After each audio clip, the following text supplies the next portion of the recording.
welcome to Strictly Baseball and Strictly Sports. We're doing a duo pod today for our FAU Baseball season preview. This is also airing on FAU Owl Radio. Steve and I are gonna preview the 2021 FAU baseball season. I was the predominant play-by-play announcer for them last year for FAU Owl Radio, and Steve was with me for most of those games as well. And we are two of the best sources out there on FAU baseball. So we're going to give that preview today. And then we're going to have special guest Mitch Hartigan on at the end of this preview. So we're looking forward to that. CJ Uri will hop on with us for that as well.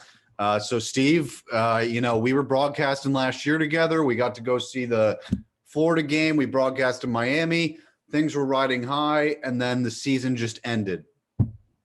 Yeah, it was pretty disappointing, to say the least. I was really excited. Looking forward to making another tournament run. We were looking to get back there after getting eliminated in that Georgia regional with Florida State. That ended up making it to the College World Series. Just kind of unfortunate. They had a great 40-win season, so we were looking, hey, we're going to get back there again. And we were on a roll. 10-3 at home, 0-2 on the road, 10-6 overall. A tough, brutal schedule to start that season. We started off, 6-0, and then we ran into Texas Tech, who was number 2 in the country. Yep. Florida State, 2-set, number 9 team in the country, and then we played Florida, lost 7-3, but we were all at that game. Me, you, CJ, a few of the guys, and that ball game was really close. The tying run came to the plate in the 9th inning, and ultimately came up short. And then we come back home and play the number 6 Miami team, and beat the bricks off them 11-2. We were fortunate enough to call that game, and talk about a great game to call. We just, from the gate, they just jumped all over Miami at home. It was packed, and that was the beginning of the end of the season, really. A week later, we were back home, and it was unfortunate. I remember they played Penn to start the 2-game midweek series. Yeah. In the middle, before the first pitch was thrown on Wednesday, they were like, oh, the Ivy League shut down all their spring sports, and that was the end of it. And unfortunate, it's been a long time coming. We are now, this time tomorrow, we'll be giving my first pitch against UCF, and number 24 team in the country. I can't wait. Yeah, no, it really has been a long time coming. We didn't even know if we'd be able to go to the games, broadcast the games, and the FAU athletic department, the city of Boca Raton, unbelievable job organizing this and getting this arranged so that fans can go and so that we're allowed to go and broadcast these games, because we love doing it. And the sad thing is, I really think FAU could have made a run if there had been the college playoffs. I feel like we really could have won CUSA. You don't want to make assumptions or anything like that, but we would have been up there. And, the lineup was complete. It was the last year having Frankie Urbaez and Summerall in the lineup. And, those were 2 seniors that we really, we wanted to get them some wins, to close out their FAU careers. And sadly, that's not going to work out. But, again, we're back this year. It's going to be really fun. We're starting with UCF, number 24 overall. That's going to be tough. To open your season 3 games like that's going to be tough. But I think the fact of the matter is that this FAU team, you look at the bats around that lineup, you have, who's coming on our show today, Mitch Hartigan. He's a beast in that lineup. You've got Bobby Morganson. You've got Wenstrom. You've got BJ Murray.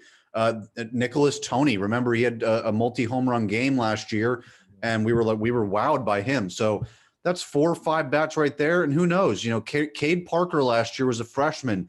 If he can come on this year, sophomore year, gets a more prominent role in that lineup. Wilfredo Alvarez, not necessarily a power guy, but he gets his base hits. So this team can hit. My only concern is going to be the pitching, and not necessarily that we don't have enough talent, because the bullpen, we got guys that can throw it, but the starting rotation, they're good pitchers. The problem is the length of time that they pitch in games. Usually they're hitting that 4-5 inning mark, and that's when you start to look over at that bench at Coach McCormick, and you're like, okay, when's he making the pull here? I think that's my only concern for this year is, can we get length from some of our starting pitchers? Yeah, for sure. That's always the key in college baseball is, you're always going to have your midweek starters, and those are your freshman, sophomore guys that you're looking to get some time in. Midweek, it's really not a big deal. You're playing usually at a conference at that time. Your starters you need on your weekend series. Coming out of high school, it was always like, if you were going to go, you were aspiring to be a pitcher in college, do you want to be a weekend guy or a midweek guy? And for FAU, the weekend guys need to be big. I look at Intenza, who's a bullpen guy, but guys that we have coming back, Mark DeGuspe, and I'm looking here, I'm drawing a blank. Is Hunter Cooley still here? Hunter Cooley's still here. Yeah. You have I'm going up through the Adrian Reese, who's a junior. So I mean, there's potential there. I just don't know what the starting pitching lineup's gonna, rotation's gonna look like. But I'm optimistic. But that's the key. I mean, you look at teams like Florida State and Florida. Florida's number 1 again this year. We'll be visiting them March 3rd. So, that's a team that is deep in pitching. They have 4 deep, and then their bullpen's just outstanding. Not saying this FAU bullpen's not good. They're great. And you have guys like Intenzo he drives the bus for that bullpen late in games. So that'll be a staple for this FAU team, just like the offense always is. But, to make a run and to get where you want to be, and if you want to be the last team standing come July, and you're in the College World Series, even to be part of to even get to the College World Series is a great achievement. If this team could ultimately get there and just get some representation for this program that's been outstanding for the last 20 years, it would be unreal. So I just hope this team can figure it out, with the pitching. And the sky's the limit. So I'm excited. It's a tough schedule coming up. Again, we play UCF, Miami, Florida, FGCU. So there's a tough slate there, and it gets them ready for postseason. I think that's why this team's always primed and ready to go when they get to the tournament.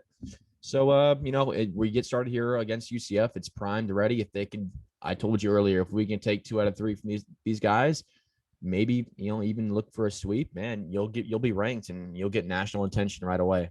Yeah, no, this team has the offensive tools, and I'm with you. I was looking up and down the roster. I don't know, how many starting pitchers they necessarily even have. It's going to be interesting to see how they mix that up. Dylan O'Connell out there in that bullpen too. So that's kind of what what makes it up for them is they do have such a deep bullpen that even if starters go 4-5, they've got enough guys that can go multiple innings out there. But I think the main guy, and this is the guy that confused us the most last year, was Jacob Josie. He was the number 1 pitcher for FAU the year before, and then move into this year. This past year, the one that was just played, he struggled on the mound, and he balanced. He used to play shortstop a little bit. He pitches too, but he was supposed to be the number 1 guy going into last year. He ends up struggling. If he can rebound, that's a big deal. Who is this again? Oh, my bad. I was looking at Jacob Josie. Jacob Josie. Yeah. I mean, if he can be the guy and bounce back, I mean, it's a big piece to your team here. And there's a lot of question marks surrounding this team. We played 16 games last year, and it was a small sample size. They were trending in the right direction. They had a really bad 5-game losing streak, but they were turning the corner. So, you look at this team this year, if they can get hot out of the gate again, the biggest thing is getting ahead early. It's can you start 10-2 so that we have a little wiggle room. They did. They started 10-2, and then you lost 5, ended up 10-6, and they were turning the corner, like I said. So it's good to get wins early and get that confidence and not struggle. The worst thing in college baseball, it's not like the pros where you're playing 100-something games. You're playing right around 50, 60 games. So it's a sprint to the finish. Every game counts, and every in-conference game counts. So, yeah, to have a guy like Josie come back and really be their guy. He's a sophomore. If he can be the number 1, number 2, then, that'd be amazing. So it's early on finding who your guys are, who can go out there and throw you some bullets. Because we know who the back end guy is in Tensa, and he can come in and shut the gate down. He can give you 1 inning, he can give you 4 innings. He'll do whatever you want to win the game. So a lot of excitement surrounding this team, and I'm ready to go. And you told me before the pod, this was your scouting report here. FAU got Jalen DeBose. Yeah, Jalen DeBose. So I'll pull him up real quick. I'm just going back. So I saw he was rated the number 11 outfielder in the state of Florida. He's a freshman. We have a few redshirt freshmen that are on the roster. So let me give me a second. I'm pulling up his bio. So yeah, he's a 6 foot 160. He's a freshman out of Sanford, Florida. So yeah, he was ranked 255 nationally, number 44 outfielder nationally, out of the entire country, and number 11, like I said, in Florida, and 51 overall player in the state of Florida. So we're getting a good, outstanding outfitter. He's quick, very versatile. So you add some speed out there. We know Jackson Wenstrom, we know he can do out in right field, hits for power. So, you can't go wrong having more guys on the bench and having that arsenal of and that tool of players where you can add them in any way you want. So I'm excited to see where all these guys end up. First series is always it's a feel out process. Even if you go 1-2 these first 3 games, it's not the end of the world. Last thing you want to do is go 0-3. So if you can snag one tonight would be awesome. If you can grab one on the road early, and then you come home for 2 and you split the series at home, and you take 2 out of 3 from a top 25 opponent. So I'm really interested to see where all these guys end up starting lineup wise, but we'll see how it all plays out coming here on Friday. Absolutely. So you ready for this Mitch Hartigan interview? Yeah, of course. All right. So, all right, guys. So we're on here with FAU outfielder and pitcher Mitch Hartigan here on Strictly Baseball and Strictly Sports. First of all, thank you for coming on, Mitch. And how you doing? Thanks for having me. I'm doing well. Yeah, no. Well, baseball season's coming up, man. It's what day is it? It's Thursday, so we got baseball coming tomorrow night. You guys will be in Orlando to face UCF. Have you guys started travel yet? What's been going on this week in the lead up?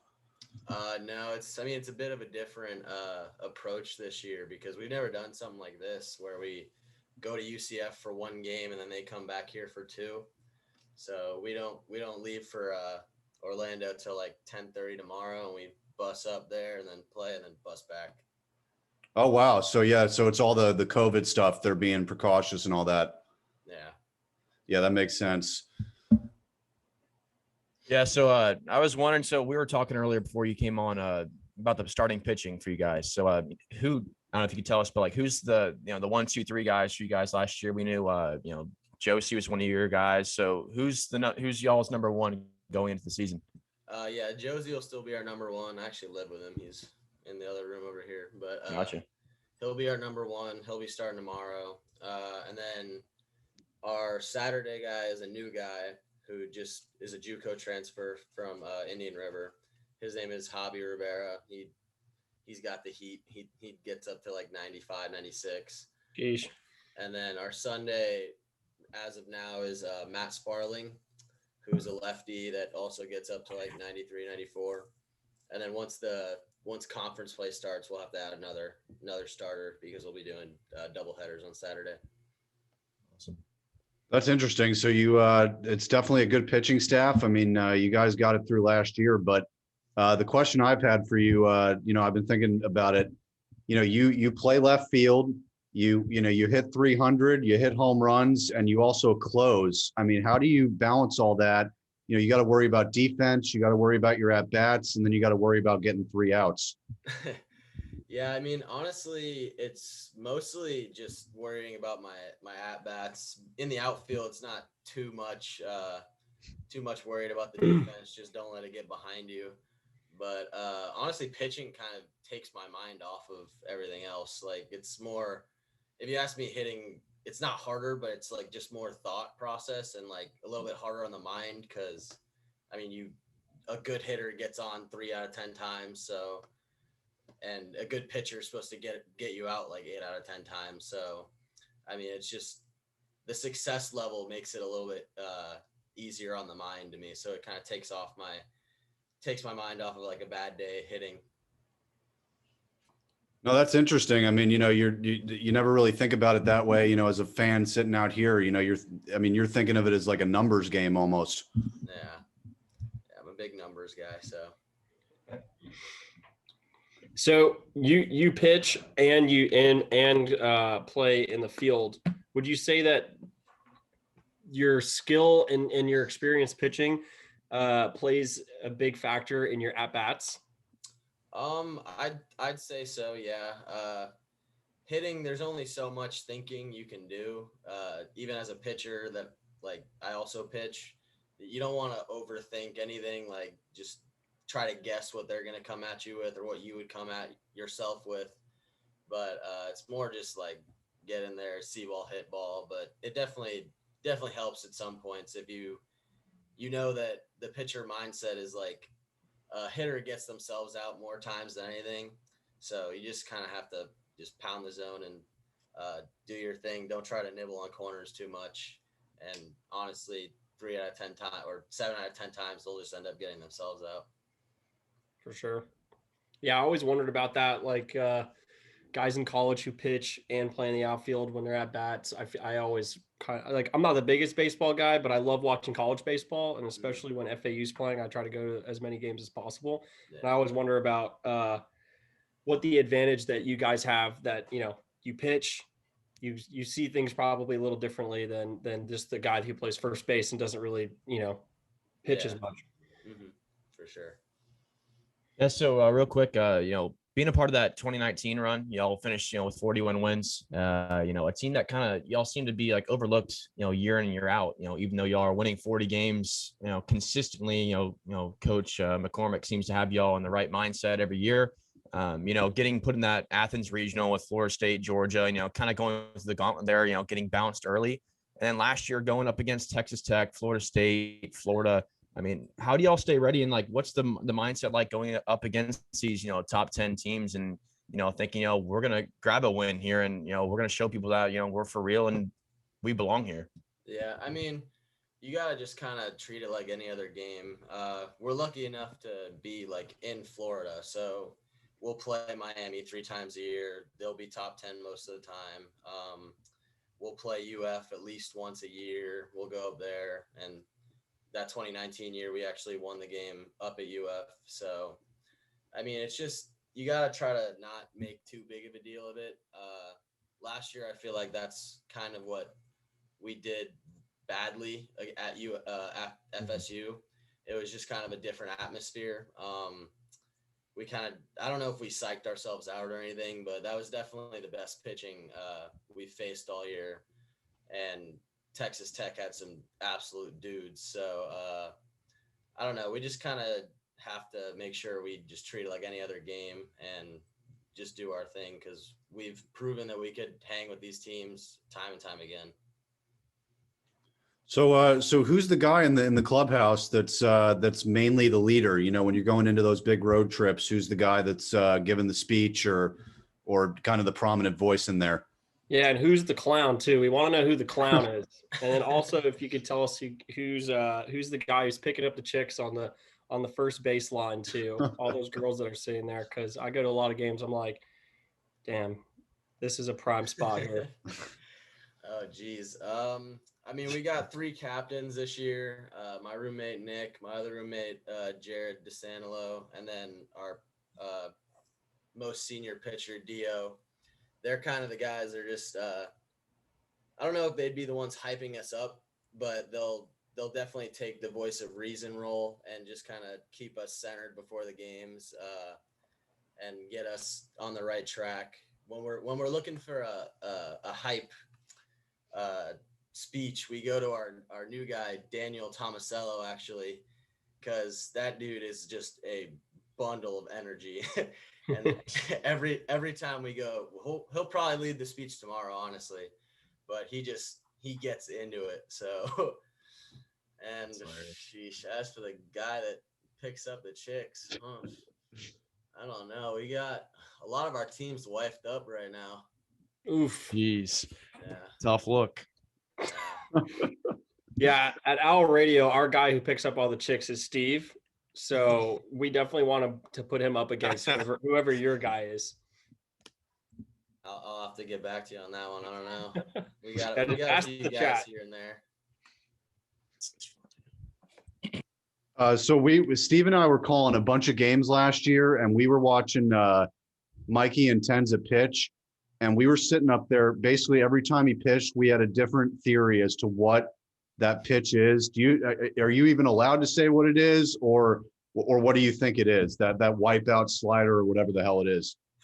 I mean, it's just a slider. I don't know what he does with it. But I faced him actually recently in one of our inner squads. I think it was on Saturday. But it's crazy. I don't know how he does it. Like the pitch just falls off the table half the time. Sometimes it just like breaks just enough to get a strike call. And I don't understand it. The physics behind it don't make sense to me, but it works. So Yeah, like the first time we called the game of the season, and he comes in, and I see him throw that. I think we called 3 games in a row, and I'm like, what the hell is he throwing? It looks like a slider. I'm gonna go with that. And then I ran to Wenstrom and I asked him the same thing. He was like, we just don't really know. It just moves a certain ways. And I've seen so many guys throw. I pitched in high school, and it's like how he gets to move that way. It's a put out pitch for him, and it's I don't know, it's his bread and butter. But if he keeps throwing it that way, I mean, makes him successful. So it's awesome. It doesn't make any sense to us because like last fall in my sophomore year, in fall he was just kind of there. Like he was always a good pitcher. I've grown up in the same area as him, but it just as soon as we got to spring and spring inter squads, that pitch just became 10 times better and just wiped out everybody, all of our hitters, all of the other team's hitters. I don't know what happened with it, but it works. Yeah, these guys are analyzing from under that tent, and I'm just sitting to the side of them, just like jarring with all the fans and just yelling at them to go back to Miami because they're a bunch of losers. Yeah, no, I genuinely like sitting back there with them, like behind the plate. It's so awesome. It gives me like a bit more of like an intimate look at baseball and the game. And I was gonna ask you, what's it like playing for Coach McCormick? He seems like such a great guy who is constantly on Twitter hyping up FAU, even if it's not baseball, whether it's new buildings going up, uh, you know, Greek life that's done something cool, or the football team, whatever it is. He seems like a guy that just lives and dies by FAU, and it's infectious throughout, people who really like FAU athletics. So what is it like, learning from him every day?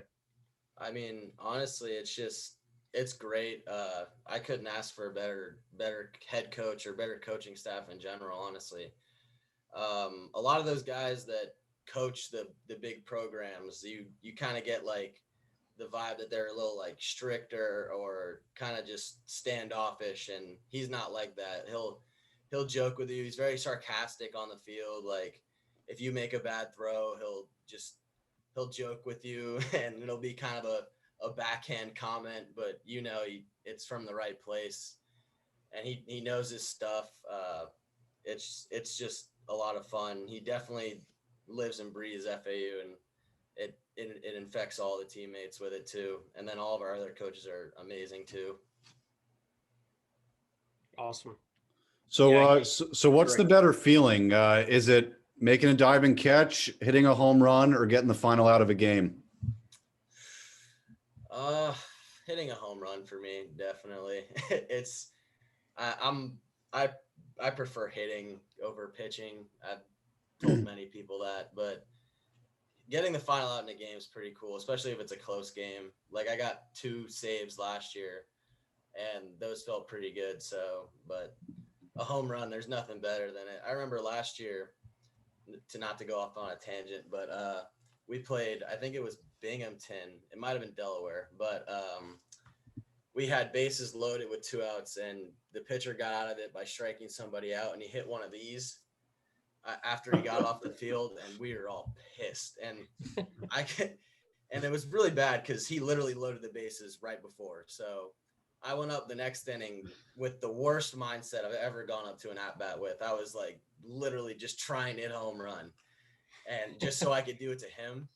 And I got like 0-2 right away. I was swinging out of my shoes, and then he placed like a meatball right down the middle, and that's where I got my only home run of the year.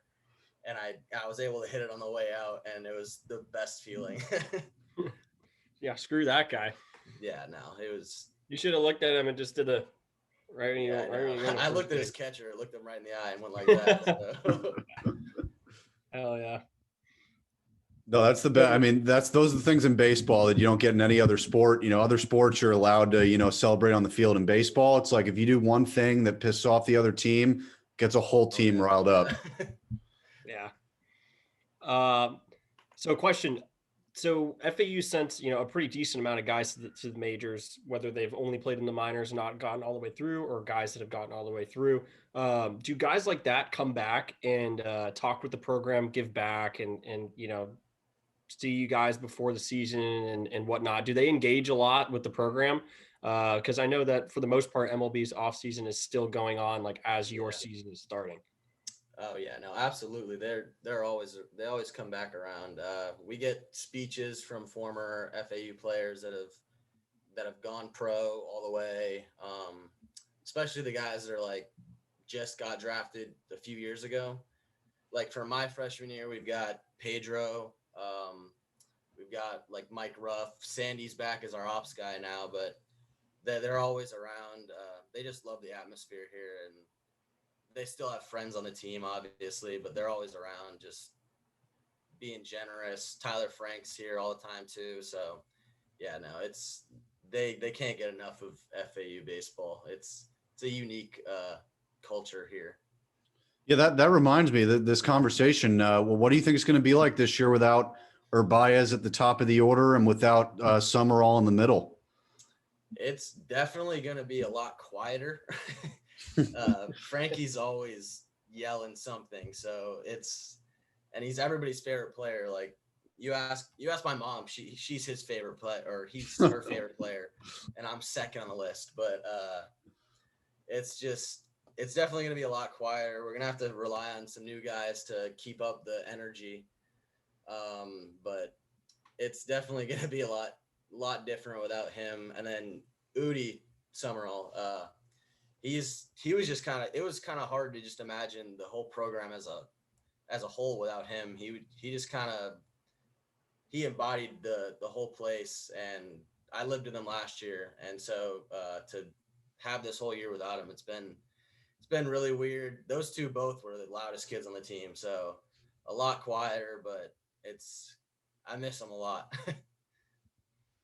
Yeah, and then you said a ton of new guys stepping up this year. It seems like it's a next man up mentality, but it kind of speaks volumes to what Coach McCormack instills in you guys. And it's like, what, it doesn't matter who's leaving, who's coming up, and that's get you guys ready. But how do you guys feel going into this weekend series against UCF? They're ranked number 24. Y'all feel confident, ready to go and get it done? I mean, we're real confident. We get slept on in the rankings a lot, so we don't put much stock into that 24 versus our unranked. We think we've got a better team, and we can come over there and just beat them, and then come back here and beat them again. So we've got a lot of our whole lineup almost basically came back, except for Udi and Francisco, and then the pitching staff is just way deeper this year. So it should be we're looking forward to it a lot. No, this is going to be a great. Oh, were you going to say something, CJ? Oh, okay. No, I was just saying that, like, when freshmen come to campus, I remember when I got to campus, like, what the word around the campus was like, hey, look, football tailgates are nuts. It's a great time, but our best team here is FAU baseball, and make sure you go to those games. And I've just been going ever since. And it is an infectious atmosphere, like you said, for, the guys to come back and whatever, but just as a fan, it's like, on those bigger games when you get UM to come to town, or Right. like UF up the road at whatever park that was, we went, those big games where you're playing the bigger names, everybody gets up for it. It's truly, it's awesome. So For sure. I got tickets today for Sunday. I tried to get them for Saturday night for the home opener, but they were sold out like this. So I got me and my family tickets for Sunday at 1. So we'll all be there, and we're excited. Yeah.